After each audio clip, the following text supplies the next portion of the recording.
So now in the first part, I talked about what tennis elbow is and some basic approaches. The second part, I talked about forward head posture and how that's related to tennis elbow. In this part, I want to talk about how forward head posture affects the rotator cuff and the whole arm. So as the head comes forward, remember the manubrium drops down, the scapula migrates forward. Anytime you push your shoulder down, you'll see that it takes your shoulder forward. So if you push the rib cage down, which is your classic forward head posture, the scapula is going to migrate around the rib cage. And what that does, the head of the humerus has to sit in this fossa right here called the glenoid fossa, which only covers about 1/3 of the humerus. So the labrum wraps around, which is like a gasket that holds the humerus in place. But when your shoulder goes forward like that, the scapula tips down. There's a ledge under here that's made by the labrum, so the head of the humerus is actually sitting and hanging. So if the shoulder's in the right position, then when you're standing in normal upright posture, the labrum holds it so that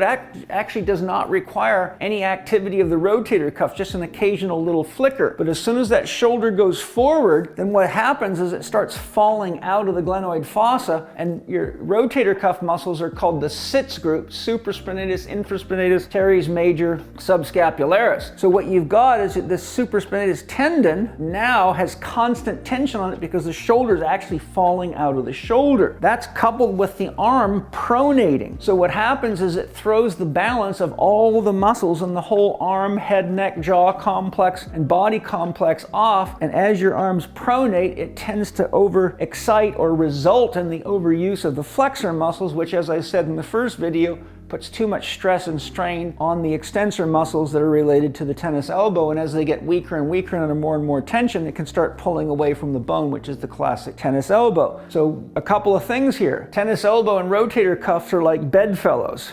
So when you have poor posture because of forward head posture and all the things I've just described, and this humerus starts to fall out of the socket, puts constant load in the supraspinatus, destabilizes the shoulder. And so when you have all these imbalance syndromes, none of the muscles can work properly. So the point that I'm trying to drive at is you can't actually really effectively treat tennis elbow unless you do postural correction.